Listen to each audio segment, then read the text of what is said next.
this episode, we are full on spoilers for both the novel and the film. Hey everyone, I'm Jen. And I'm the Geeky Hippie. Welcome back to WoT the Adaptation. We're the YouTube show that reviews adaptations from one form to another. This week, we finished season 1 of The Rings of Power, episode Alloy. But we have a special guest. Returning to join us is AP. AP, how you doing? I am doing very well. Thank you so much for inviting me back on after the disaster that was the last time I was here. It was good. It went well. And this time I get to speak to Jen. So hello. Hello. Nice to have you on. I'm excited to delve right into this episode. I've been very excited about it. So this is great. Thank you. The only disaster we had with the Fellowship episode was me trying to edit it down to under 6 hours. So it was a Jacksonian experience. Yes, with 3 or 4 false endings at the end too. So what did everybody think of this episode? Refreshed, happy, and very pleased. I'm not gonna lie, there were a couple of episodes earlier, as much as I loved the story, that I was like a little bit unsure about what they were going to go with the plot. And like I said in the previous episode that we did, I was like, I don't know how they're going to end this. Like I thought, I was like, there's a lot that they have to do, and I didn't know if some things would be rushed, like the reveal of Sauron and a couple of other things as well, and what they would do about the stranger situation, how they would make that reveal. We were kind of all just waiting on. So I was like, a couple of things I had figured out. So I was like, is the payoff going to be worth it? Was the question I had in my hand, and that I was happily pleased with it. It was, for me anyway, it was worth the payoff of the episode. For this episode, it culminated and it ended. It left some things open for a season 2, like how it ended with the stranger situation. It left that available, but not to where you could have a pleasant sigh of relief with wrapping up a few storylines. So I think it did a great job, all in all. Yeah. AP? Well, when I needed a bit of time away from it, because obviously while I was watching it, my pet theory about how they were going to finish the episode was absolutely demolished and destroyed. So I was hurt, I was disconsolate, I was weeping onto my laptop. However, all that being said, I thought it was an excellent episode. And when I thought about what they had built up toward for the story that they were telling this season, I thought it was an excellent episode. Obviously, I would have preferred it if, they had done exactly what I had in my head. But, that's the same with any adaptation. We have an idea in our head about the story we think they should be telling. And it trips all of us up when someone tells a different story or is telling it in a different way. And with this, I did need that slight break after having watched it to think about it for a minute and go, right, I am over my disappointment. Now let me think about the episode. And yeah, there were parts of the episode I thought were stunning, that were brilliant. And once I got over my disappointment, I went, yeah, and actually, on the whole, the episode was very good. And I can see what they did with the season. So what was your theory? I had thought that they were going to build up to a reveal of Anatar as an elf working with Celebrimbor. I remember that now. I thought that they were going to build all of that up, because I thought that a lot of the sort of foreshadowing with Halbrand, I thought that was meant to be a misdirect. That we were meant to think that, he's going to turn out to be Sauron. And so I ended up tripping myself up. I caused my own downfall, my pride, my hubris.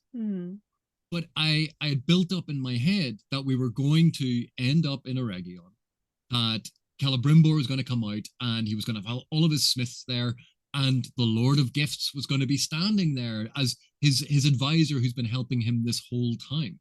And that's what I had in my head. That's my expectation for how the season was going to end. And Galadriel was going to see Anatar and denounce him, or suddenly realize that he is Sauron. And that would have been how it would have ended, that we would have had Galadriel realizing in that moment. And, this will all, carry on in season 2. I enjoyed the episode myself, and I agree with both of you on a lot of what you're saying, but I think it was a little, I don't want to say, yeah, it was fast, the way that they did that 180 of Halbrand, nope, all of a sudden it's Sauron.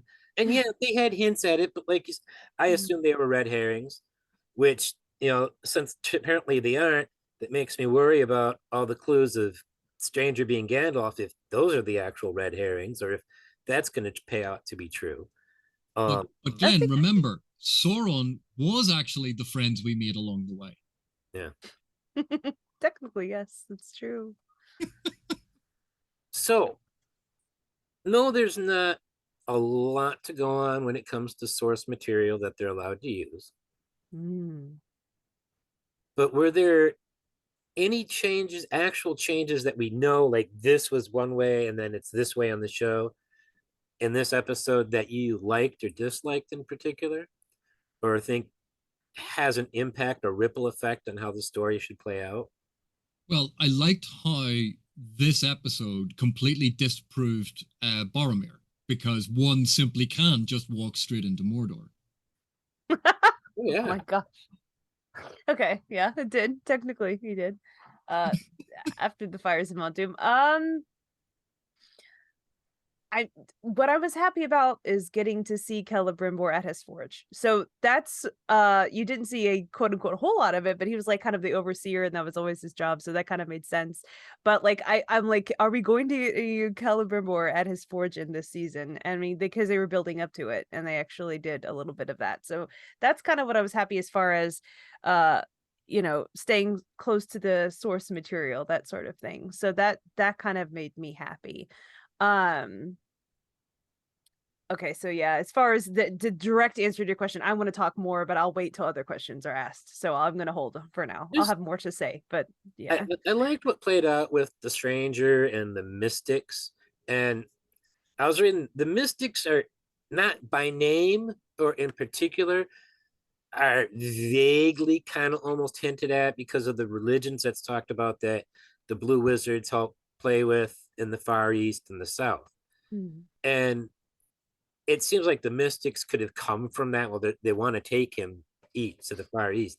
So, but the expansion and the actual creation of those three characters and how that all played out was just, I enjoyed it, and at that opening where she says, "We've come to find you, Lord Sauron," or whatever. And I'm like, not right. That's not who they've got. Yeah. I refused to believe that was Sauron, and I was right that wasn't Sauron. I was just wrong that Halbrand actually was. I didn't think he would be. Yeah. I wanted it to be somebody we hadn't seen yet, It's kind of like and obviously about that storyline, like Philip and I have been chatting about the series, Philip Chase, and the one thing that keeps coming up is him making fun of me for my fervent desire that the Stranger turn out to be one of the Blue Wizards, and instead of Gandalf. Now, the way that the show is constructed and the fact that they're going for a general audience, not just people who like Tolkien, but they're going for a much more general audience.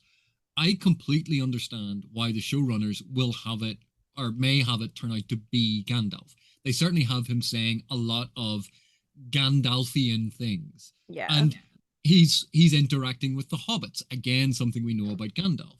But it seems that the storyline that they are pursuing with the character is going to tie into one of the versions of the Blue Wizard storyline.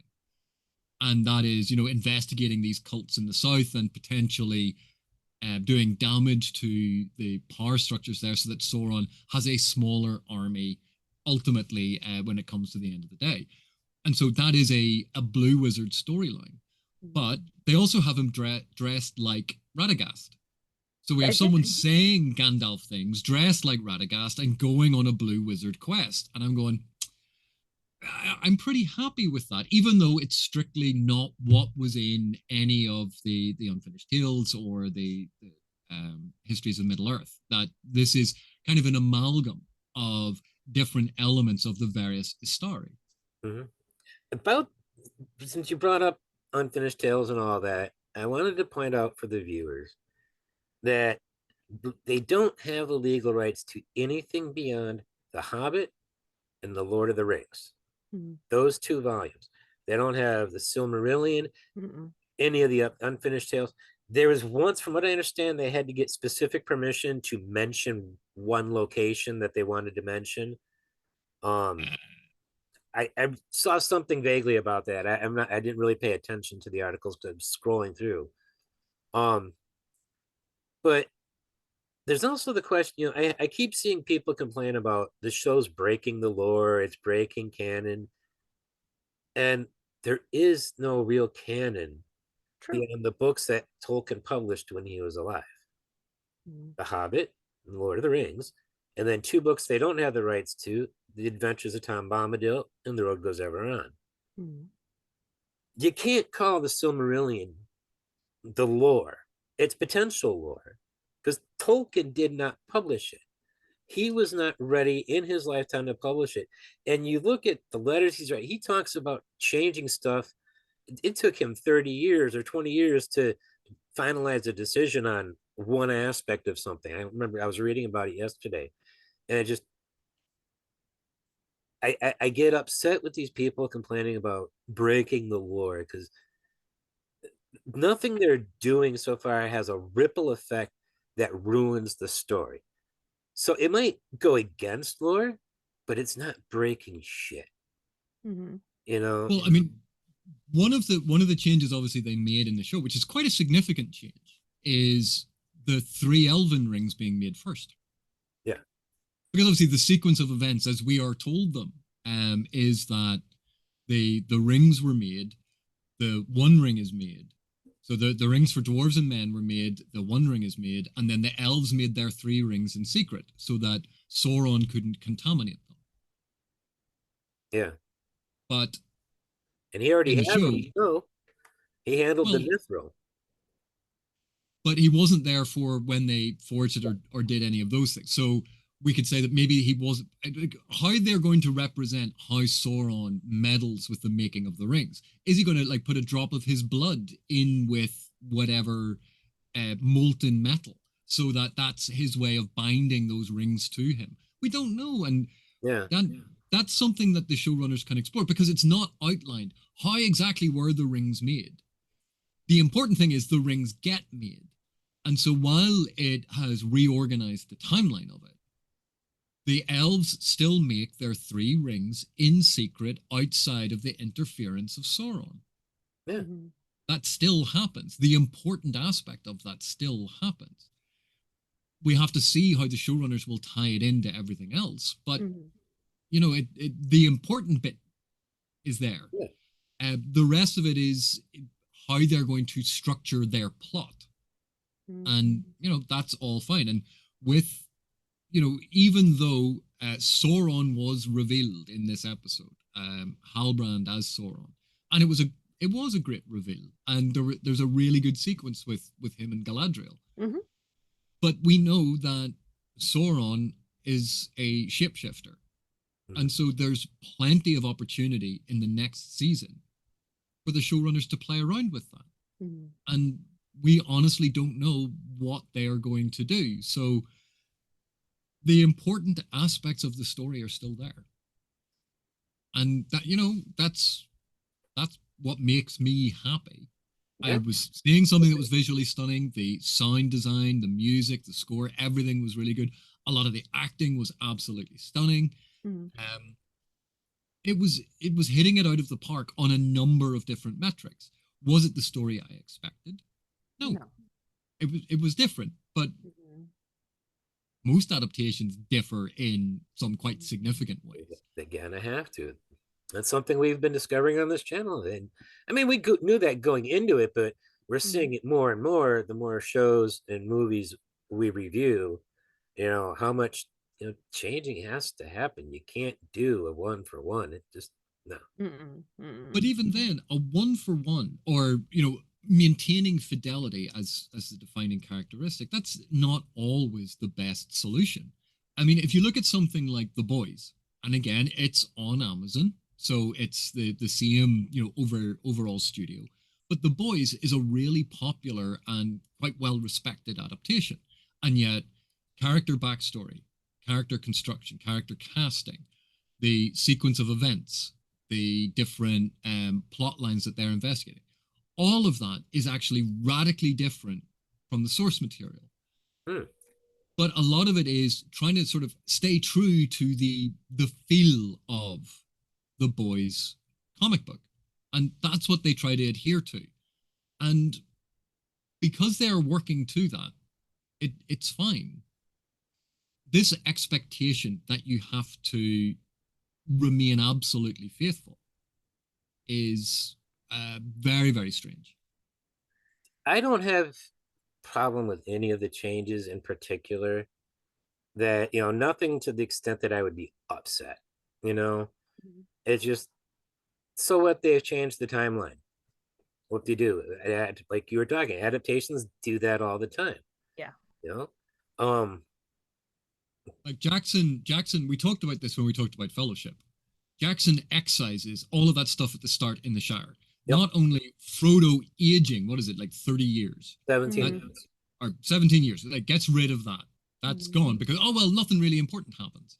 And then it's, oh, we're going to get rid of a whole lot of the sequences that happen in the Shire. And we're going to get rid of Tom Bombadil and the Barrow Downs. We're going to skip on to Bree.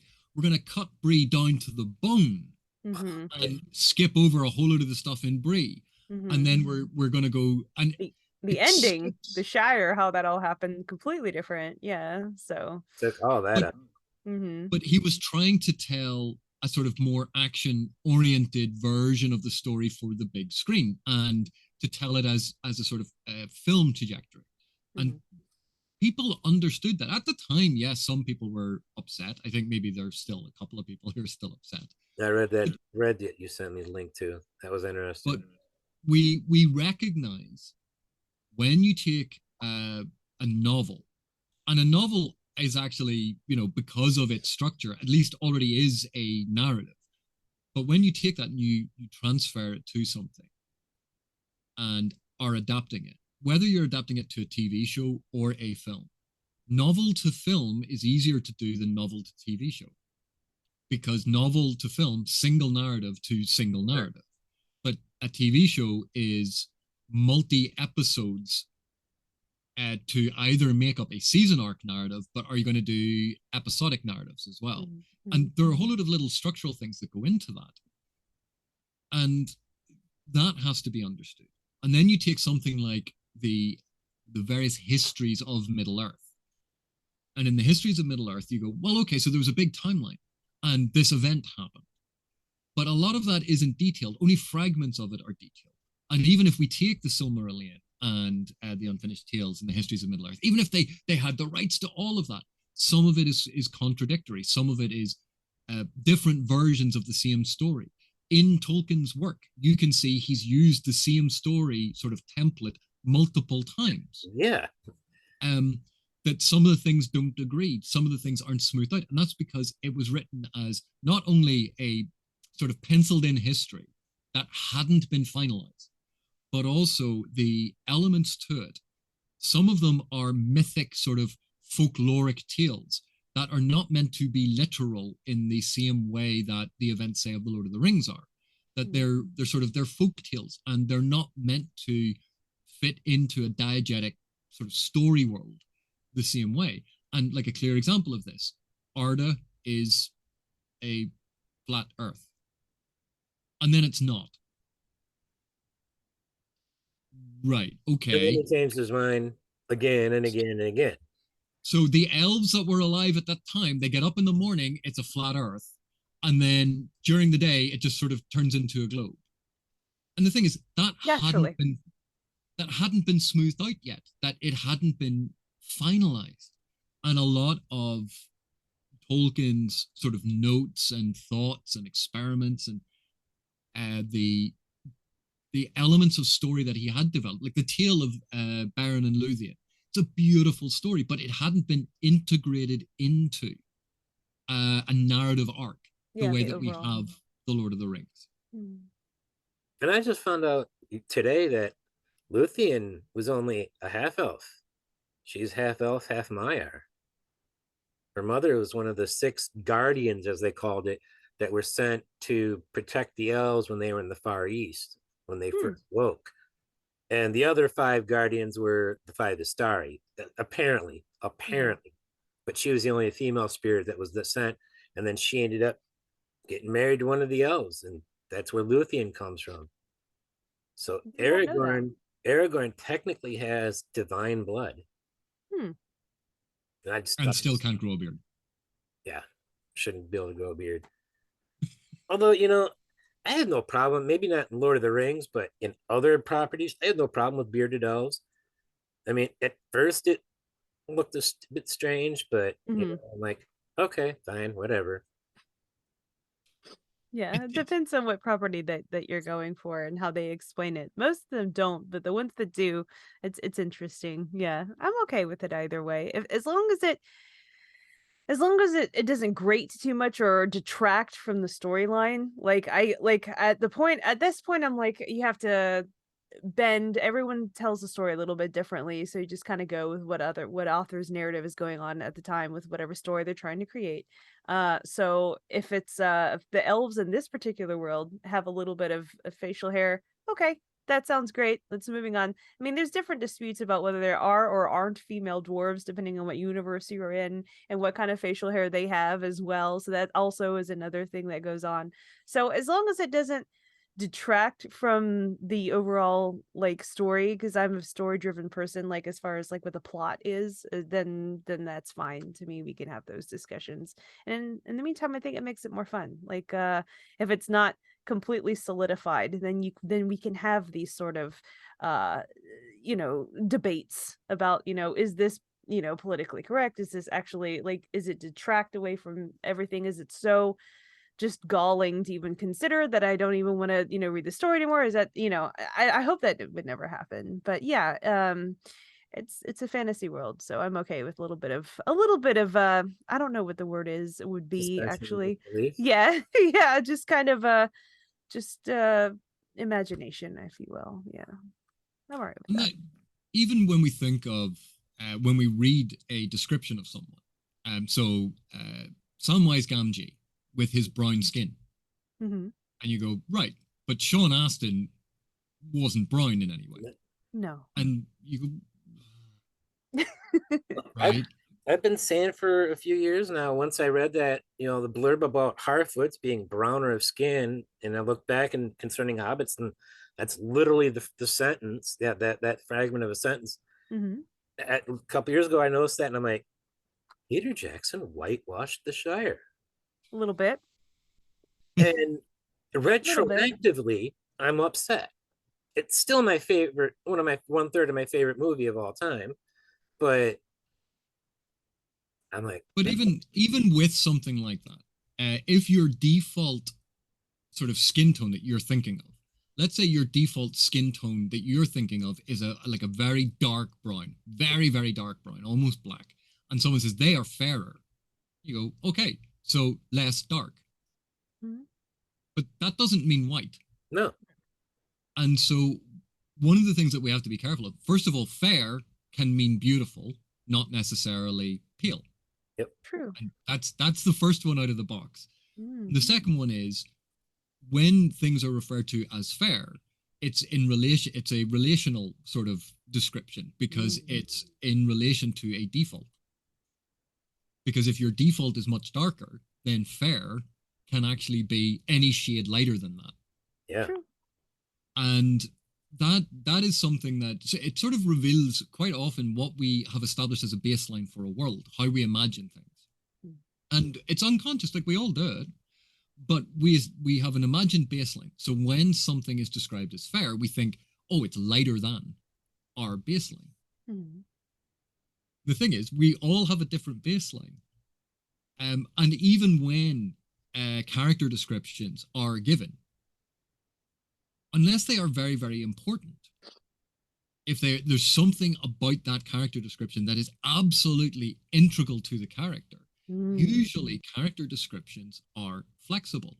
So when we think of the eel in The Wheel of Time, the big thing about them is that they have red hair. Except, well, not all of them do. Blonde. But it's the red hair is the sort of the characteristic that everyone sort of assumes about them. Mm. Whereas, like, when we've talked about this before, Glenn, and I said, but clearly they can't all be very, very pale. They can't be like Irish people, like a whole lot of very pale people with red hair. That, you know, there's a stereotypical view of a lot of the Irish. You can't have people like that because they live in a desert. Right. That would be bad. They would have to, they wouldn't survive. No. And when we think about the construction of the Wheel of Time world, the construction of the world is such that there was a cataclysm and all of these people got mixed up. Mm-hmm. And then societies developed out of that. And we know that the eel sort of developed this sort of red hair. But whereas in our world, you quite often have that pale Irish, pale skin, red hair is what people think of. Mm. But there's no reason why the Wheel of Time has to work that way. Mm-hmm. That red hair could be the dominant sort of form of hair color, but it doesn't matter what the skin tone is. Yeah. Mm. And, you know, that isn't important. And because they live in a desert, and you're going to be filming a lot of this whole society that's lived there for thousands of years, you would think, my expectation is that a lot of them are not going to be white, because Mhm. otherwise they'd get very, very badly sunburned, end up with skin cancer, and die early. Mm-hmm. And Jordan did often refer to sun darkened skin on the Aiel. Mm-hmm. So they were definitely so- not pale. There, The there only- are I mean, different there's ways that you can do it. there's also a little bit of gray area there. Like, you know, I know that the Two Rivers was separate from Andor, but the Andoran line obviously had red hair. Like Strawberry Blonde was a definite thing within at least the Trakan line. So and there's the red Rogue- hair outside of the Aiel. So everyone was like shocked at the Aiel hair. I'm like, wait a minute, at least in Andor, maybe not Two Rivers because they're. lot But of you've people seen forget red that hair on the Queen, so that's also in other places. But that's getting away from Rings of Many Power. forget that the first Queen of Andor was black. Yeah. Speaking of that, though, back to Rings of Power, I'm glad. Maybe it's just because I've avoided, you know, the book cloaks, as we call them, with the Wheel of Time crowd, but the Lord of the Rings nerds that are all angry. But Oh, I yeah. haven't seen any complaints about the fact that genetics don't work like they do in Middle Earth, like they do here, because Nori's mom does not look like her. Mm-hmm. Her stepmom. Okay, was that established? Oh, I yeah. didn't. I admit that went Because- over my head completely. I Okay. missed Nori's dad mentions that his first wife died. Oh, okay. Okay. How did I miss that? Okay. I literally missed that, and I've rewatched episodes. I get the good for you then. I'm glad you saw that. Thank you. I did not. You had, Yeah. I was sitting there Wow. thinking that it was something weird with their genetics. I'm like, I had no issue with it. I thought Marigold was awesome, but Yeah. yeah, Well, the other thing is, it's the assumption that their genetics function the same way as ours anyway. You Yeah. go, well, why? We have elves that essentially are functionally immortal, but Mm-hmm. genetics is going to work the same way. Mm-hmm. And dwarves, you know, their genetics is going to work the same way. Mhm. No, like it's a fantasy world. Yeah. You try to build up cohesion within the world, something that you can suspend your disbelief long enough to enjoy. That's fine, but it's not meant to mimic reality. That's Okay. why it's fantasy, that it is different. It's in House of the Dragon. The dragons fly despite the fact that no, the laws of aerodynamics would suggest that no, they would never get off the ground. too heavy. But we're fine with that because they're dragons. They fly. Like That's it's what they part do. of But suspending your why we're disbelief. watching. That's why we watch shows like that, because even people who don't consider themselves fantasy fans still tend to like dragons, Yeah. because I mean, they're dragons. I They're mean, dragons. they look awesome. Yeah. But for anyone worried about it, you have to remember that the Rings of Power TV show is set in a time before the law of gravity and the laws of thermodynamics were passed. So because of that, those things aren't laws yet, It was and a close they vote. can. It was a close No. vote, but it failed this time. Why everyone floats about half a centimeter off the ground. Just that'd be great. Anyway. So let's move on. Let's talk about production value. How well did the show do with scenery and costumes, props, music, you know, Favorite effects, part. Sorry, go ahead. I'm having myself. Sorry. and effects, you know, that kind of stuff, production stuff. AP, we'll start with you. Oh, I thought the costuming, the props, the sets, the design for everything, I thought all of that was stunning. Like you can see they have lavished time, effort, and money into all of it. Like the dagger that Galadriel carries is absolutely beautiful. It is. The fact that her armor when in episode 1 that she is wearing when she's with basically the remnants of her army that has been whittled down over time, but the armor that she has there is worn and sort of dinged up a bit. And then they have the ceremonial armor when they're all standing on the boat, which is, you know, very, very formal, and it looks completely different. And then there's the armor that she gets in Numenor, which is different again, but it had nice flourishes and touches to it. And then after, you know, what happens in Mordor or the Southlands, just to see the wear and tear on things. And so the costuming has been really, really beautiful. And the elves' style of dress is very different to the Southlanders, is different to the Numenorians, is different to the dwarves, is different to the hobbits, the Harfoots. Each group had a style about them that was identifiably theirs. Mhm. And, you know, they maintained that aesthetic. The score, the music, was it Bear McCreary, has done an amazing job. And some of those themes and some of that music is right up there with music that we love from, say, the Jackson adaptations. Mhm. So in terms of production value, and then some of the visuals that they've had, the CGI has been stunning a lot of the time. And I know some people complained about the warg and said, oh, the CGI was rubbish. And the thing is, when you look at it, the actual CGI is incredibly good. You mightn't have liked the design. The design mightn't have been frightening enough for you, which is, you know, that's a different issue. That's design. But the actual CGI about the glistening of its tongue and its mouth, the shine on its eyes, the individual hairs, the whiskers, like it was incredibly well rendered. Like it was stunning CGI work. There's really been a fail when it comes to the CGI on this show. It's for me at least.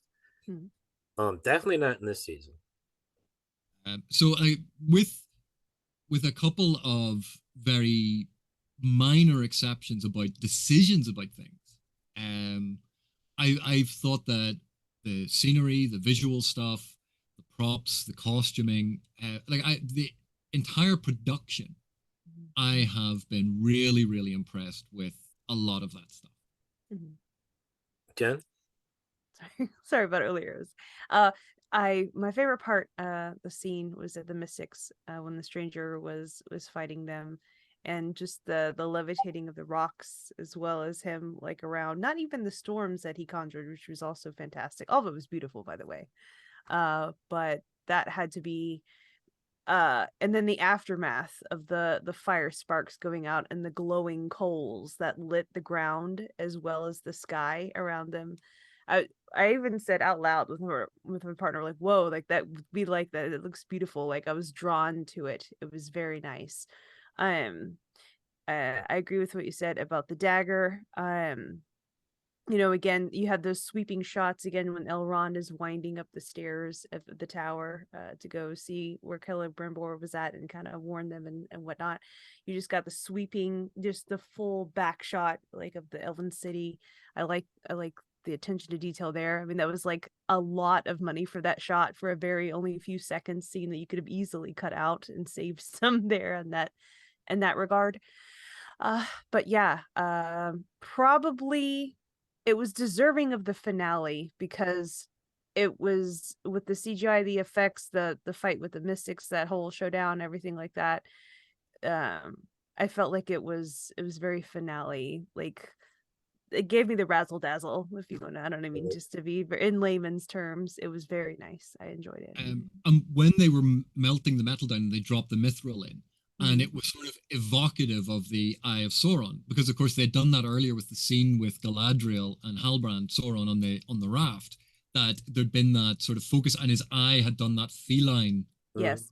pupil, Mm. and then it's recalled there, and then of course at the very end when it's the spinning shot of the rings, and it then goes to Sauron's eye again in Mordor. Like there were moments like that all the way through that I thought were excellent. Although you highlighted, young lady, an issue I had with the show. Okay. It looked fantastic, but one thing that I don't like that Rings of Power has done, that Peter Jackson did, is making the magic of Tolkien's world into this sort of spell overdone. Okay, I understand that. That makes sense. I understand for a modern audience, that's what we expect. We expect magic to have these big effects, and you're like levitating the stranger and throwing each other around, and I understand why it's there. But that's not the magic of Tolkien's world for me. That's a true statement. It's not. When she did that with the staff, levitating, twisting it, I put in my notes, AP's not going to like this. You were right. And again, it's like, that is a personal peeve of mine. I understand why you do that for a TV show. Right. Because it's about the visual spectacle, just the way that Jackson did it for the film. That there's a visual spectacle aspect. But for me, the magic of a lot of the Lord of the Rings was much more contained, much less visible. It was almost inferred. And it wasn't spectacular things like that. And so, like, I saw that and I went, right? It's too grandiose. I thought it was quite befitting, if we're correct and the stranger is Gandalf. I thought it was to tie into the movies. I thought it was quite fitting that he turned them into moths, because in Fellowship of the Ring, it's a moth who saves his ass. So he's kind of got this little bit of a connection to moths. So if that's Gandalf and he's turning them to moths, I think it kind of fits. Oh, that's interesting. I never considered that. About the whole moth thing. That's an amazing visual. When he did that, though, that was probably the best visual, except maybe that shot of Mordor. Did he turn them into moths, or did they I don't know how it worked. Was it through Gandalf's will, or was it like them condensing down to like one particular thing, and that was like he was some remnant of their own? Yeah, I don't know. He was doing something with the staff, and they went glowy all bright and looked like wraiths, and then they kind of burst, and the one's face turned into a big giant moth. Yeah, and then the rest of them just off into small moths flying away. Yeah, well, it's like, for my interpretation, because it's not spelled out exactly what he did, but so much of this has been about the physical world and then the spirit world, the unseen world, and that's been part of the experimentation we hear about Sauron. It's what we hear about the rings, and here we have these humans, ostensibly humans from Rhûn, or at least far off, who are Sauron worshippers, and Gandalf, or the stranger. I refuse to call him Gandalf. I will not call him Gandalf until I have no option. I'm holding on to the blue wizard. Good for you. Okay. But when he banishes them, and so their physical form sort of is blasted away, and what we're left with, that ethereal view of their spirit, and their spirit is like the ring wraiths, that ethereal sort of horrible form, that they're twisted sort of souls. That's what we see. And then they get blasted apart into, I think it was a death's head moth was one of them. Yeah. But they get blasted apart. That's what the big one was. So I thought that was very much about, he was banishing their spirit. And that's why we see the wraith, because we're actually seeing what they truly look like. If you could look past their physical features into their souls, that's how their souls appeared, that they were twisted and decomposed. That's what I thought they were trying to get across in that scene. Makes sense to me. The scene with the wizard fighting scene, would you call that your most hated scene in the episode then? If not, what would be? It was this, that scene was probably the one that I went, and it is solely because I don't like that form of active magic in Middle Earth. Because apart from that, like the the Harfoots lobbing the stones exactly the way it's described in Concerning Hobbits, that, they were really good at throwing the stones, and it's something that Tolkien, comes back to in The Lord of the Rings. That was all really good, using the little owl whistle that they had. The constant use of illusion, of appearing in different forms, like that all tied into, the worship of Sauron. That was all really, really good. There was so much that was good about it. It was just I personally don't like that form of active magic. But I agree with Jen. Like that when the fire gets drawn in by the stranger, and you're just left with those embers burning. Like, it was visually stunning. Yeah. Like, it was really, really well done. And Sadok's death at the end of it, where he's, sitting there saying, I just want to watch the sunrise. Like, that was emotional. Yeah. Did you have a least favorite scene in this episode? Because I've got one, and it's Poppy and Nori saying goodbye. I did not like Poppy and Nori saying goodbye, because Poppy should be going with Nori and the stranger. I would think so. I don't know why she's staying with. She has no family. The closest she has is Largo, Marigold, and Dilly. Her best friend's leaving, and her other friend, the stranger's leaving. So, what's keeping her there?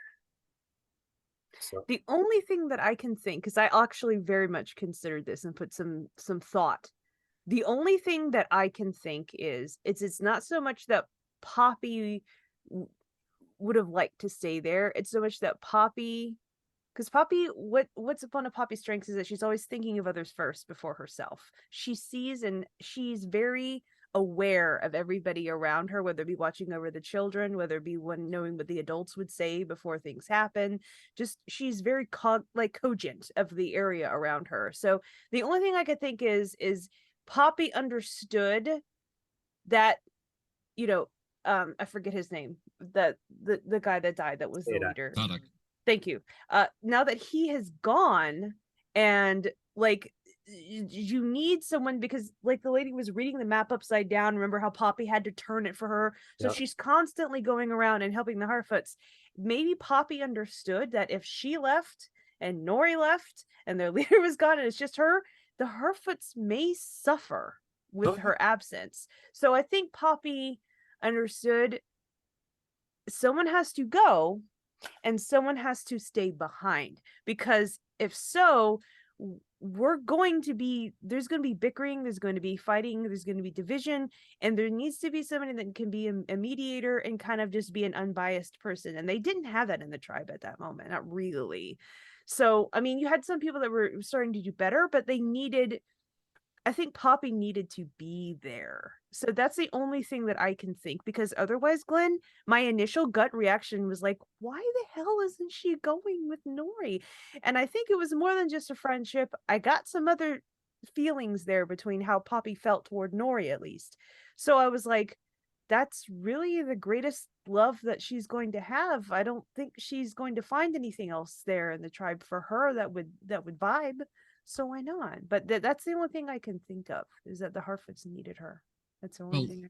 Jen, I agree. I think that Poppy is being set up to be the new Sadok, because although Malva's the one looking at the map and as sort of taking control, it's Poppy was the one. No, you have to look at it this way. Right. And Malva had that line of, well, why don't you be the yes, the Wayfinder? And you can see Poppy go. And yeah.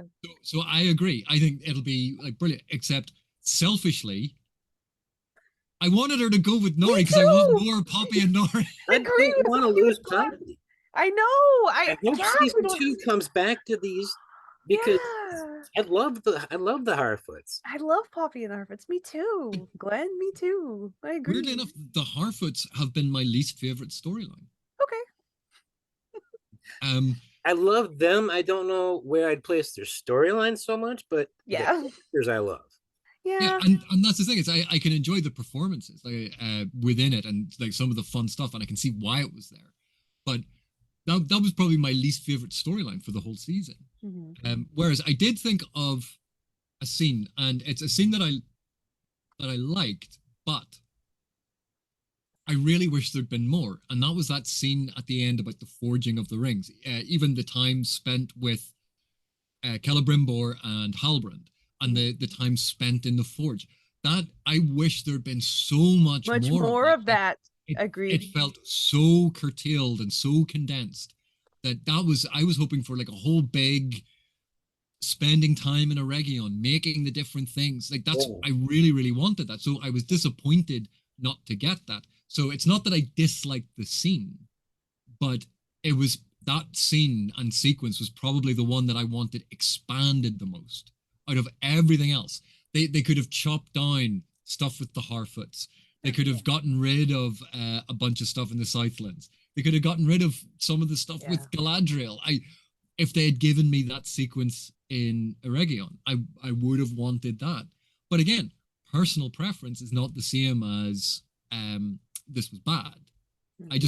I felt that was so important and they were building up to it. I would have liked to have lingered there longer. All right. Anybody else on anything like that? Any scenes? All right, let's move on to acting. Who are your favorite performers in this episode? I usually give 2 or 3.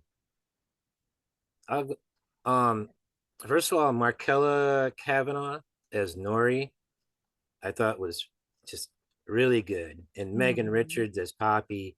That scene between the two of them was just, it was so good, I thought.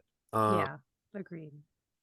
And Morfydd Clark as Galadriel was really good this episode too. I mean, she's always really good. I don't always give her the props. But for like, I got to give a shout out. I got to find the guy's name real quick here. But he hasn't been like a major role for the season. But where is it? Dylan Smith as Largo, Nori's dad. He's just, he's great. He's been great. But he's been such a small part in every episode. Yeah. But it's built up to like this wonderful thing, and it just, I'm really gonna hate missing, the tribe of Harfoots next season because we're probably not going to get them. Well, there was a great little line in that goodbye scene or after the goodbye scene. Nori is talking to the stranger and they're trying to figure out which way to go, and Nori says, "I don't have an inkling." He caught it. Tolkien used to be in a casual little writers group type thing with some friends, and they called themselves the Inklings. Oh, I did not catch that. So yeah, thank you for saying that for me and for the viewer as well. I caught that line and I had to pause and just giggle. It was thank you for telling me funny. that. I liked it. No, that means more to me too now. Thank you for letting me know. I didn't know that. I would have to agree with you, Glenn. I really like the actress who said her name. What was it, that played Poppy? Yeah, something Kavanaugh on. I really liked her. Markella Kavanaugh. You know what? I'm going to give props to, who I haven't always liked her acting in the past, but the actress that played the Queen of Numenor. How she Cynthia acted. Robinson, I think it is. Her character arc from how she started, from when we saw her to how she's ending up, I really like that transition as well. I'm interested to see in season 2, because of things that happen to Numenor, how they're going to go about that. That's going to be very interesting. I have a sinking feeling about it. Yeah. Okay. That I caught. Yes, me as well. So I wonder how that's going to play out, if she's going to return. There's some politics that have to play out. They've left a very open-ended plot line with the whole Numenor situation. So it's going to be interesting to see what they do there. I really liked her. I will agree with you, Glenn, as well on Morfydd Clark as Galadriel, because she's delivered her lines very strong, but some of them haven't always resonated with me in the past. This was a very difficult, obviously, season finale. She had to confront the enemy. She hit it great. She had all the notes for me. she handled herself magnificently. I will say that. She was amazing. So I would definitely give props there as well. And the stranger spoke really for the first time, like in full sentences, right? So having that and seeing him actually be able to, he was acting just kind of with motions and mumbles and that sort of thing, and he did a great job, but he also like had to carry out delivery of lines for the first time in this episode, and he did a really excellent job. So I'll give him the acting credit as well. And that'll conclude my acting thoughts. Well, I have to say that the sequence with Galadriel and Halbrand in her mind, then the sequence with Galadriel and Elrond, and actually any sequence that involved Galadriel, Elrond, Celebrimbor, or Halbrand, the four of them, no matter what way things were playing, whether it was looks that were being given, a lot of internal emotion being conveyed, the conflict, the do I trust you, do I not trust you, all of this was actually in how their acting in all of those sequences was so well done that I think Elrond has been, the actor who played Elrond has been one of my favorites in the whole season. But especially Galadriel, with Durin. The sequences with Durin, I have enjoyed those every time that they've shown up. Elrond But, Durin. I think that Morfydd Clark as Galadriel has been really, really good, because we've seen, people have said that, oh, she only has one facial expression. I went, you're not looking at what she's actually doing. That so much of it is in how she's communicating with her eyes, with the set of her face, with how she is doing things. There's a lot that, even though she character has been so stoic at times, that just how it works in the scene and how it is underpinned with the score, that they know how it's going to play and it conveys emotion so effectively. And the sequence with Halbrand and Galadriel in her mind on the raft, when he makes the offer, that is where Galadriel, when she is tempted in the Third Age, is this is the same offer, except this time she's going to be the sole owner of the ring. That now we know where she got those words from. This had already been made to her, but it's, and you would make me this he says, I would make you a queen, and she refuses because he can't see the difference between ruling and healing. And she rejects that then. And then we see that later on, the temptation that she feels, because she does take on her own kingdom. She does still have an element of that pride. And now, without being sold off to someone, because we know that Celeborn is still in her mind. And he wants to take her as a bride, and she's not going to give up on Celeborn. But later on in the Third Age, when she's tempted with the One Ring for the same thing, and she recalls that offer by Sauron. So that was a really nice connection that they made. But the acting that they have had, that Halbrand switching from being Halbrand to the arrogant, confident smirk of Sauron in a heartbeat, how he stood shifted, how he physically held himself shifted, his tone shifted. He did this amazing thing where his mouth and cheeks didn't show it, but his eyes were smiling like crazy. I mean, but his eyes look like he's got the biggest smile on his face. I'm like, how is he doing that?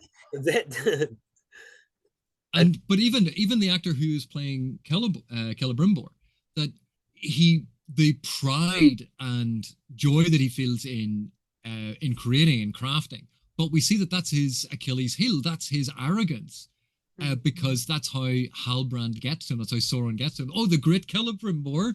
Oh, and you can see him fluffing up with praise because of the flattery. That, like, all of those things, all of the actors did incredibly well. I mean, I can't think of any actor who has been terrible in it. There've been the odd line now and again that I haven't enjoyed, but I don't think the acting's been particularly bad in any way. I think the acting's been really good throughout the season. The music, I love. It's Bear McCreary, so I naturally tend to like Bear McCreary's music, but I found one song this episode, and I ought to like it, but I don't like the way it was produced. And that's the one over the credits, the Yeah, I didn't like it Shadow either. Lie. I was wondering if yeah, That's Fiona it's okay. Apple singing, by the way. And I like Fiona Apple. I'm a big Love fan. Fiona Apple. A big My fan. problem is the music of the song was great, but the music, the notes, melody, whatever you call it, because I don't know music well enough, where her voice went in the singing just didn't fit for me. It was like the direction the notes went for her singing, and I'm just like, Bear McCreary wrote something I don't like. That's the first time that's ever happened. That of everything I've listened to his, I've liked. You know, I've been a fan of his since Battlestar Galactica and Caprica. Matter of fact, Caprica is probably one of my favorite soundtracks. But that production was the only thing. And the acting was all great, like I said. I don't have an actor that I would like crap on that they did a terrible job this episode. You know, if Max was here, he'd probably say the Forge did a bad job, didn't act its job. Well, Isildur for sure not appearing in this film. Yeah. Yes, I was thinking about that. I'm still wondering how they're gonna make him survive. Yeah. The last we saw him. I've been thinking about that. That'd be fine. Yeah, but I want to point out that it's only a little volcano. That song that I didn't like is actually an adaptation within an adaptation, because the lyrics were written by Tolkien. That's the One Ring to rule them all. That's what she's singing is that poem as a song. So it's an adaptation of that within the show, which is an adaptation. So adaptation inception. Yes, very much so. So let's move on to the fun part of this show. Yay! What kind of let's talk about the themes that they played with and addressed in this episode. Who wants to start? Anybody got some? I'm trying to think of the particular word. It's an emotion that I'm feeling, but I'm trying to put it into like one word. That's what I'm looking off into space about right now. So if any one of you want to go ahead of me, that's okay. But there is, I guess it's revealing the unseen. I don't know how you would. What's the particular word for that? Just reveal, I guess. But that seems so. That seems so tiny to what I'm actually revelation. Feeling. Yes, that's probably, thank you, a better word. I mean, you have that that's broad, because you have what's going on. I'm thinking also kind of with what the stranger is about to go through, not even just talking specifically about, obviously the reveal of Sauron and all that, but it's like all of like, just the hiding goes away. The mystics reveal themselves as well. And to their, much to their chagrin, they're not around anymore. But there's just the revealing of people's like true nature, what they want to do. Nori has just finally said, "Hey, peace out. I'm done with the Harfoots." She's a wanderer. She's just made her peace with that. Everyone's kind of making peace within themselves. The stranger's kind of finding himself. He's like opening up. The only person that's kind of going in reverse about that, and a lot of people's, and I'm not going, like I said, through the book cloaks, but the people that are like genuinely present and there for the series, what they're noticing is like the elves kind of have a PR system going on about themselves, because they're not as good actually as they come across. And you know, the only person, like I said, that's kind of going in reverse of that is Celebrimbor, because he's now been kind of tainted. Otherwise, I believe the people that are here from Numenor are good souls. And what they're going to encounter when they go back to their homeland, meanwhile, is not going to go well. I don't believe how that's going to be set up. But people just kind of realizing their own, coming to truth with who they are, and just, I guess, like AP said, revelation. I guess that's the best word for it. Just like a reveal. I don't know. Well, it's sort of tying into that. Yeah, but tying into that, you have a lot of resolution, both in the terms of things being resolved, as in finished, but also resolved, as in I resolve, I will do. That aspect, the nice sort of double play you can get from the concept of resolution, because we have the resolve of the elves, in that they are now resolute. They know that Sauron exists. Yeah. They have that confirmation. They have the rings. They have a plan. What are they going to do next? So we got resolution of who was Sauron. And to be fair, the show wasn't asking that question. The show wasn't asking. We as viewers were frequently asking that question. We kind of turned it into mystery box theater. I think one of the things I'm looking forward to in the next season is far fewer of those mysteries. I want exploration of things without whatever happened or who is, and those sorts of questions, because they dominate the discourse. But we have the resolution of who was Sauron. We have the resolution of the sort of the finishing off of the Harfoot storyline, essentially. We have the end of basically the vast majority of the Southland storyline. And it's kind of been reset now to the survivors are with that old outpost of the Númenóreans. Was it in Pelargir? Pelargir. So we're getting sort of reset for the new season, but the pieces have moved forward. We have more context for things. One of the big sort of themes that has been running through the entire season and constantly gets touched on is the pride and hubris as these negative aspects and how the characters are dealing with it. So Galadriel at the beginning is so incredibly prideful, and by the end of this, she has been humbled. She has seen the mistake that she made. But we see that in the making of the rings, is she going to learn from her mistake, or is she going to remain prideful? That you can't turn her character around 180 degrees. She can't just immediately become a different person. No. She has been prideful. She has been stubborn. She has been so focused for so long that to have her immediately become something else would strike us as false. But at the same time, we want to see her develop. And certainly her friendship with Elrond, that those moments that we had between them in this last episode, that was really important. Elrond, again, swallowing his pride during the course of the season, because at the beginning, oh yes, it's a meeting just for the Elf Lords.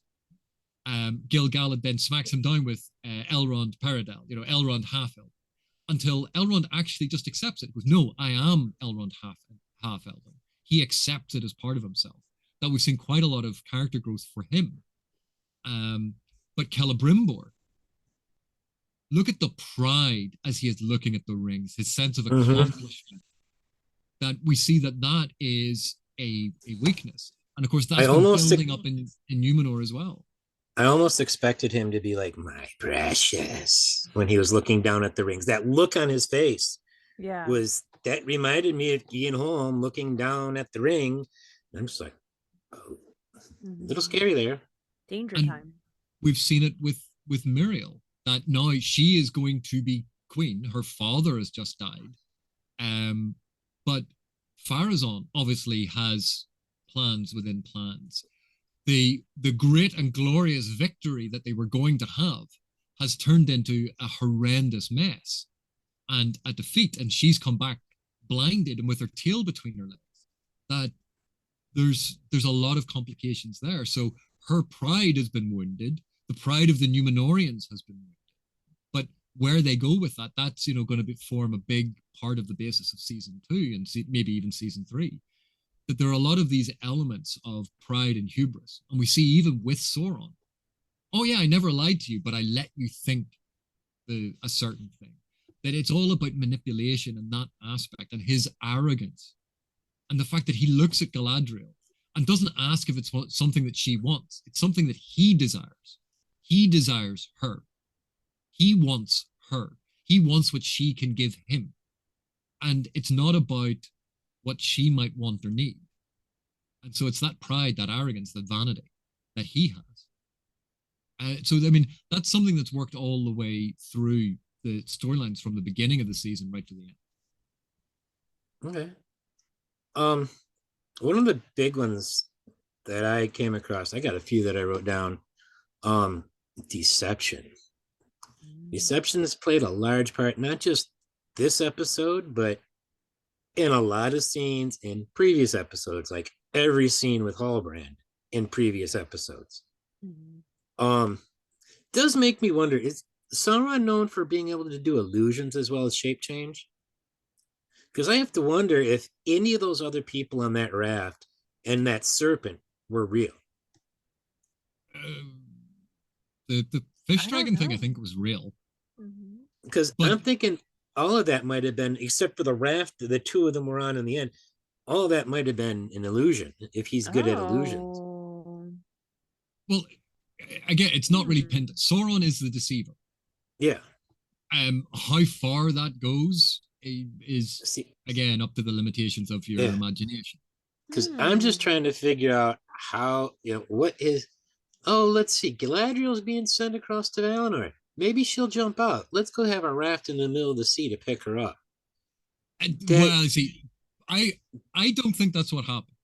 If we think back to what Halbrand, Sauron, was doing, he was fleeing the Southland. Adar had taken over. Adar had attacked him. Adar, the father of the orcs. And Sauron was like, you know what, I'm giving this up. And so he flees, he gets on a boat, and they go out on the boat, and then the boat gets attacked or smashed up, and so he's on a raft then, because with the survivors of the boat. I don't think he had a grand plan. I don't think he had, I'm going to go out here and do this thing. He was just going away. He was going somewhere, but ended up, the fish dragon attacks the ship, and he ends up on a raft with a couple of survivors. And lo and behold, Galadriel turns up there. Now you go, isn't that a stunning coincidence? Yeah, it's almost like a hobbit finding a ring in the darkness underground in a mountain. Because somebody intended it. And it's, but why would Iluvatar intend this sort of thing? Because all of this ultimately accumulates in the destruction of Sauron at the end of the Third Age. But that can't happen until the Elven rings are made and the One Ring is made. So you need the One Ring to be made for it to be unmade. That in the grand sweeping plan of things that the ultimate divine being sees, all of these things have to happen. So it's not, I don't think Sauron is going, I'm going to go out into the ocean and maybe find Galadriel. I don't think that was it. I couldn't understand what, so he didn't intend to find her. That just was a happy accident that happened for him.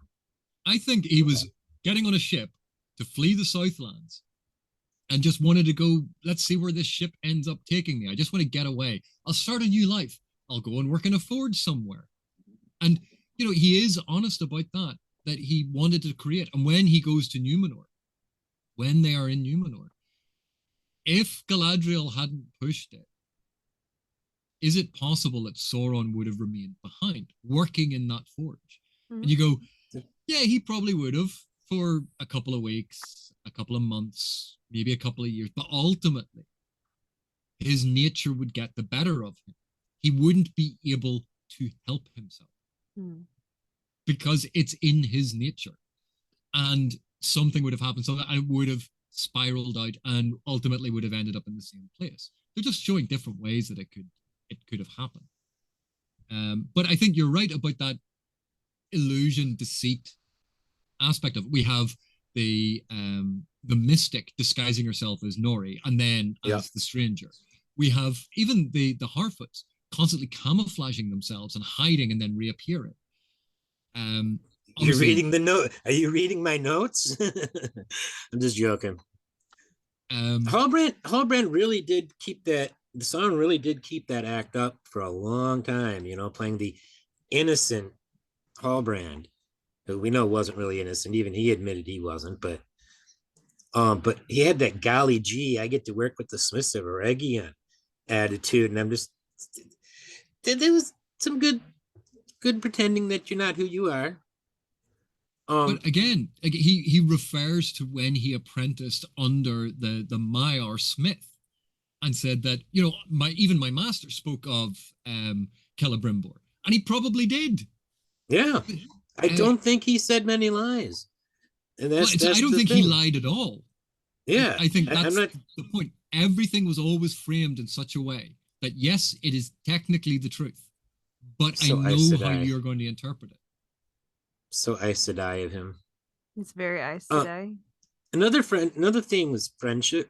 I mean, it's just all over the place. I mean, the big obvious one is the stranger and the hobbit. I mean, hobbits.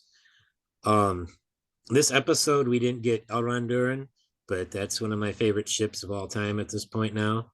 Mm-hmm.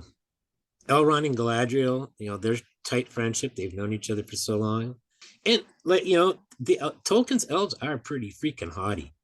On an individual level, they might be nice and decent, some of them, but man, they're full of Prideful. themselves. Mm-hmm. Yes. One of the things I actually really liked in this episode was the number of times that someone's previous words are thrown back in their face. Mm-hmm. Particularly Gil-galad, with really. Gil-galad. Mm-hmm. Yeah. And just that moment of satisfaction. And you could see that like Gil-galad had exactly the reaction that we all have. Is I did say that, didn't I? Mm-hmm. I really You am can not see that liking Gil-galad. I just really do not like Gil-galad. Yeah. I haven't liked him all season. Yeah, neither have I. But the thing, why would you like him? You're not supposed to. I just remember the poem when I was a kid. Gil-galad was an elven king, blah blah blah blah blah. And so it's like Gil-galad was always this heroic figure in my head. Now he's kind of a putz. But look at how many folklore folk songs that we have, where the person in the folk song is amazing, and then the number of times that the reality of it is, oh, what do you mean? The king was arrogant, haughty, prideful. Mm-hmm. Well, yeah, he was a king. Yeah. And he hasn't done the thing yet that he gets remembered for. Again, like a character arc. But Gil-galad in this comes across as so representative of what we know about Tolkien's elves. They lived in ostensibly Eden and then couldn't hold it together. Pride, avarice, deceit, treachery, and then started killing each other.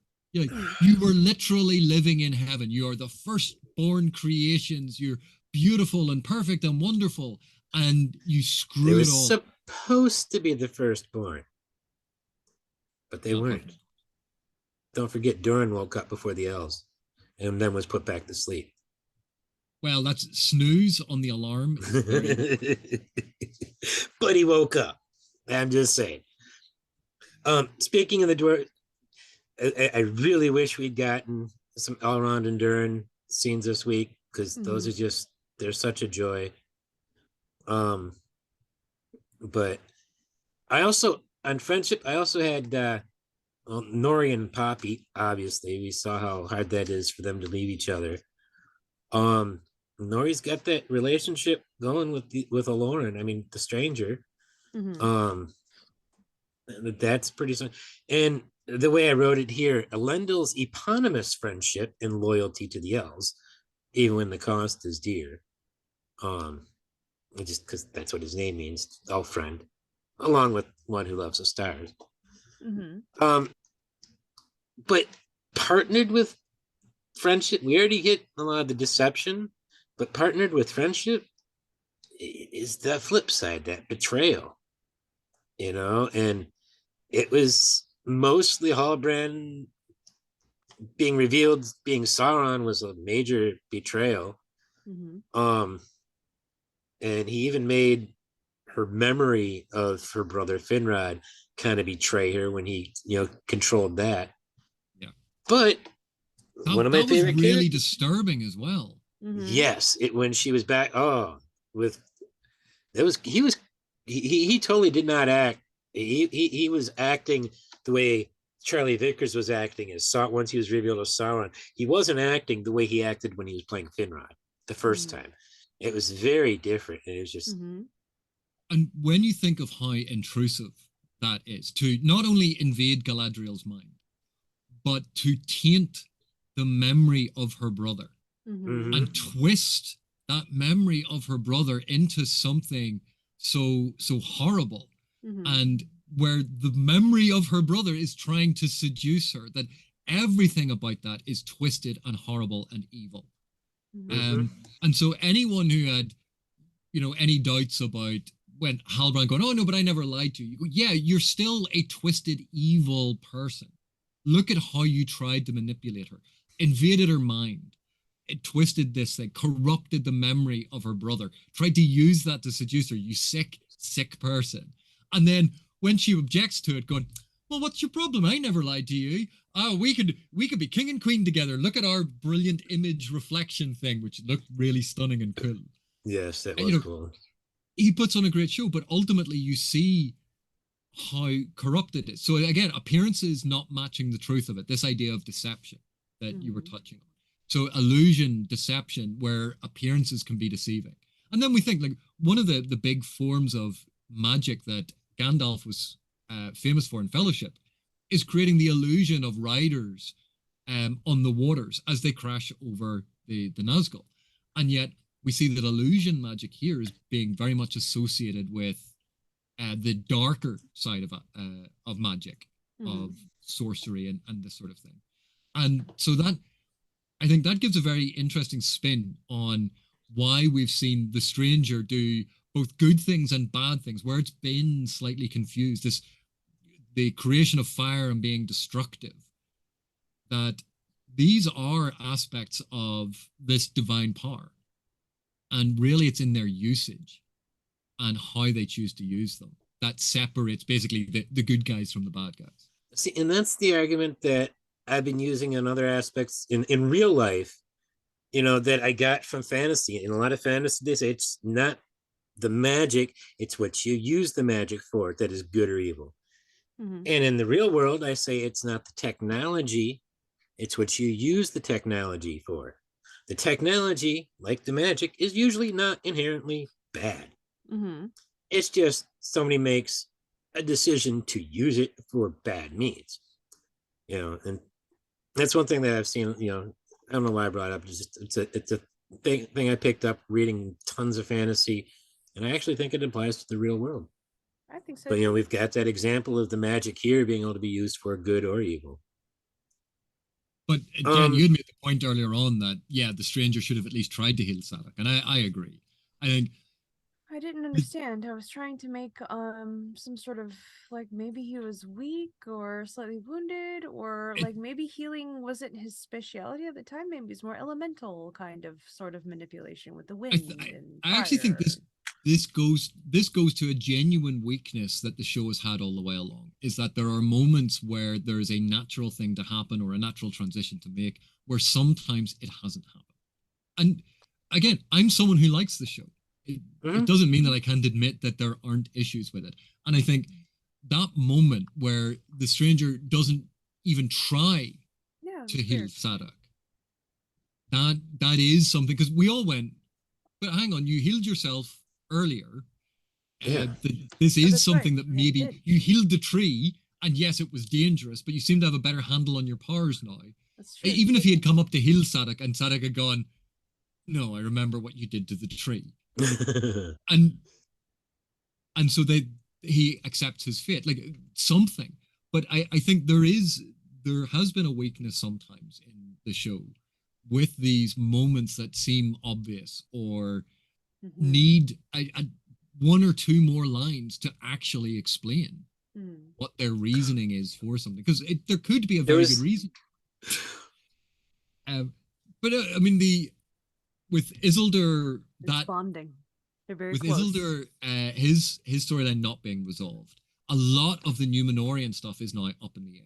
That we got a resolution of sorts, at least a concluding moment with a lot of the Elvish stuff. But the Dwarvish stuff is up in the air. Numenor is up in the air. The Southlands is up in the air. Now we have, Halbrand setting up a spa town in Mordor. That there are a lot of things open now for season 2, but we're now established in the world. We have our characters. We know these places. So I'm really looking forward to, in the next season, that it can just sort of go, right, this is the story we are following, rather than we're setting this up. We're trying to introduce backstory so you understand context. We have context now. So now it's all about things moving forward and progressing. And that's why I find it so funny, people complaining that season 1 was just exposition. The first 8 out of 40 episodes, I'm not surprised that, you know, there's a lot of exposition in the first 8 out of 40 episodes. That's to be expected. Yeah. I mean, the prologue isn't even narrative of the Fellowship of the Ring. Concerning hobbits is just, that should have been an appendices. It reads like an appendices or like an anthropology book, you know? I think when people talk about the pacing issues of the show, about a lot of the episodes being slow, you go, that's probably the most Tolkien thing about it. And yet, I can understand the issue with this particular episode, the last episode, saying that the end of it felt rushed, that we were going through too much too quickly. And, you know, that's what I said. I'd wanted more time, you know, in Eregion. There should have been like 2 episodes, like the stuff that started, you know, with the forging and all that.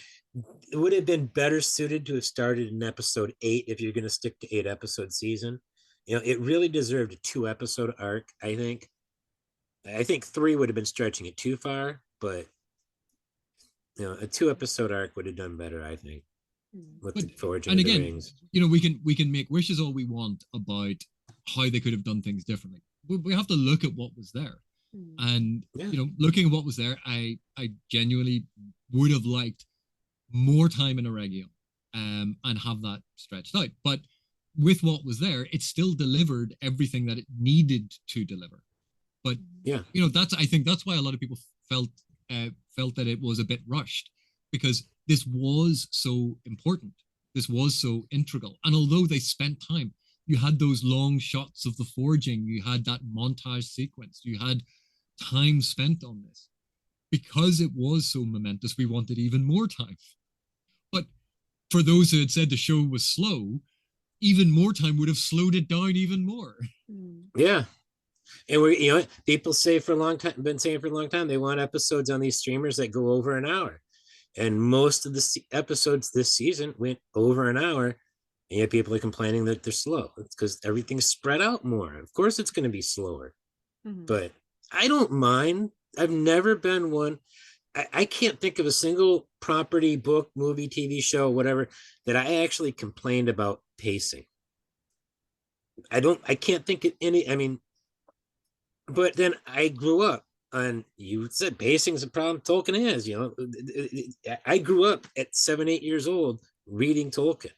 And I read a lot of other stuff that did a lot of slow burn books, especially in science fiction and fantasy. And it just, so for me, that slowness is just a natural part. I mean, the pace has to go up and down. You're going to have slow paces at one point. You can't stay at a constant high-speed pace through a whole book or TV show.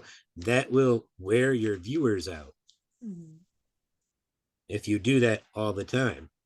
The last 3 questions, we normally don't do this with our shows except for season finales and when we do a movie. How would you rate this show as an adaptation of The Legendarian? On a 1 to 10 scale. I really hate trying to apply numbers to things. I'd probably say I 5. rarely do either. I'd say 5. An attempt was made. Did it hit the mark all the way? No. Mainly only because of the time shrink. But I'm not mad about it because you knew that going into it. They said we are going to shrink a lot of things into the timeline. So I'm not mad about it. But yeah, things didn't happen at that pace. Like the fact that Isildur is, if it's who like that I think it is alive right now. Like there's a lot of things. So I would probably say a 5.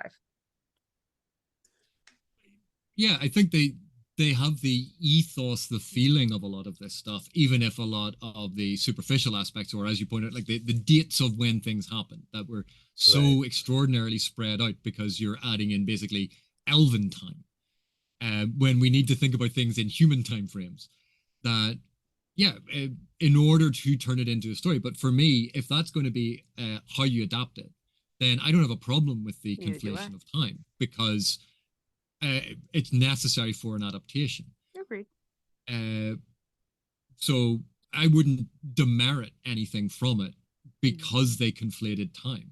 The issue that I have with some of this is that it's been, for me, unclear what they sort of want to take from the Legendarium and what they want to change. And part of that is me. Part of it is me mapping onto it going, oh, it looks like they are doing X from the Legendarium. And then it turns out that they're not, when I should really be paying much more attention to what they are doing.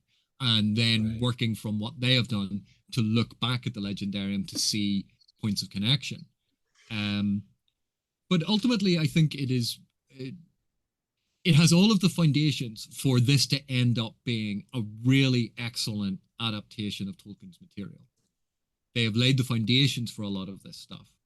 But even with the end of the first season, I think, we don't have seasons 2, 3, 4. We don't know how it's going to end. We don't know how it's all going to tie up.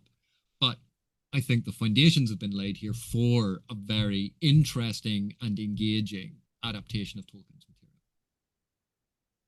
I'm going to give it, I'll say a 6. It's missed a lot of stuff and changed a lot of stuff, obviously, but still better than average. It's better than an average feeling towards it. And just because I'm giving it a lower mark, or just because it's getting a lower mark, doesn't necessarily mean it's a bad thing. It's not a bad thing. We've talked about that. A 10 out of 10 for adapting the source material would be a 1-for-1 type thing, and we don't really want that. No. So, that wouldn't be a 10 out of 10. Yeah, no, that would be a terrible. Usually, that is a terrible adaptation. It is. You would call it. It would be a 10 out of 10 because it's 10 for 10 accurate. But as quality, it would be accurate. low. Yeah, we're not looking for quality. We're talking about accuracy to source material. Quality-wise, the next two questions, they're the same, but you got to put Lord of the Rings and all that out of your head on one of them. How much did you think you would enjoy the show if you had never read Tolkien? And then how much did you enjoy the show as somebody who has read Tolkien, counting all the changes, your overall feeling towards the season? For me, having never read Tolkien, I'd probably give this an 8, 8.5. Just because I have a large purist streak in me, and I like to nitpick stuff. As overall general opinion of the show, I'll give it a 7.5 for the season. That's literally I was going to say 7.5. There are things that I would have done different. That's a good one. Things I probably wouldn't have done, but overall, I'll give this a 7.5. As the answer to the first question, if I hadn't read any Tolkien, didn't know about Tolkien, and I just walked in, I would say I would give the show probably 7.5 or 8 about enjoyment value. Are we answering the B side, the second question yet, or are we waiting until we all go around? Okay, I didn't know how you wanted to handle that.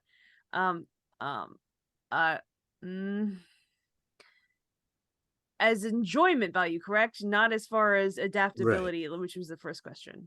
Enjoyment value, you know what? I'd probably still rate it the same. I'd probably still rate it 7.5. Yeah. Okay. Yeah. I honestly can't imagine watching this without knowing Tolkien. I can't separate knowing Tolkien. Fair enough. Yeah.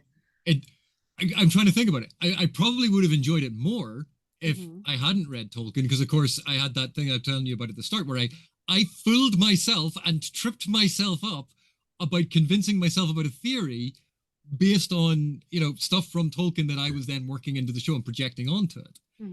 I probably would have enjoyed it more. But I think in general, this as a TV show, it was good, but it has room to improve. I think it laid a very solid foundation. So I would put it in the realm of a 6 or a 7 out of 10. That it was good. It has all of the ingredients. Not all of them were gelling together. There were some, I think, issues with pacing. Like, I agree with people that there were issues with pacing in particularly the first few episodes.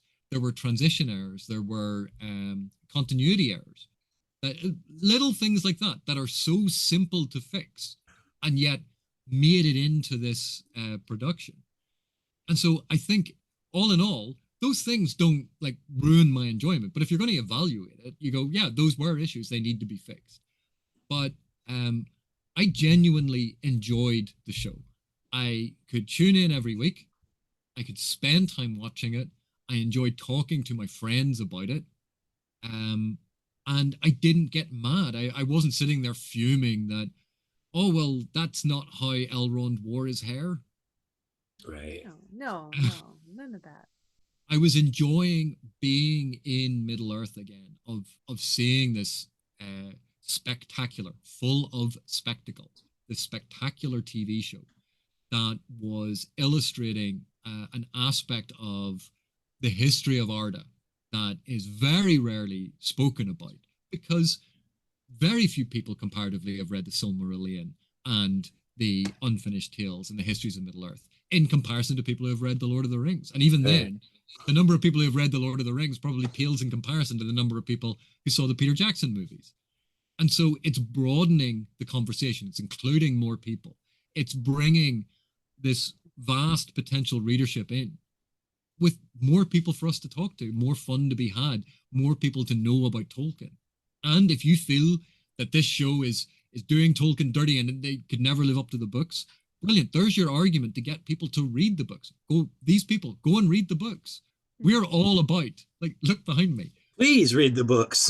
Please read the books. And if you had just seen the Jackson movies, again, I'd say, like, please read the books. The books are brilliant. And, that's what we want. We want to share our love of these stories, not go to people, you're not a good enough fan because you only watch Jackson's film adaptations. No. Right. If that's how someone enjoyed the story, congratulations, they're a Tolkien fan. Yeah. And we want to share with that and not be snooty or exclusionary or gatekeepery about this and go, well, you're not a proper fan. We love Tolkien, we love his stories, we love the world. There's a reason why I love the books. But TV shows and films are not the books. No. They are other things that have different audiences and different expectations. They're extras. Yeah, they're the extra DVD features. extras. Yeah, I love extra features. Sprinkles. Well, thank you, everybody. Thank you, AP, for staying up so late. I know you're about to turn into a pumpkin any minute there, so thank you for joining us again. We'll have you back on for something soon, possibly Sandman. We'll see what we can do. You have a great night. Jen, thanks for joining tonight. And everybody at home, thanks for watching. Have a great evening or day, whichever it is for you. Please leave us a like, subscribe to our channel, hit that bell if you could, and leave some comments. And most of all, don't forget to be awesome.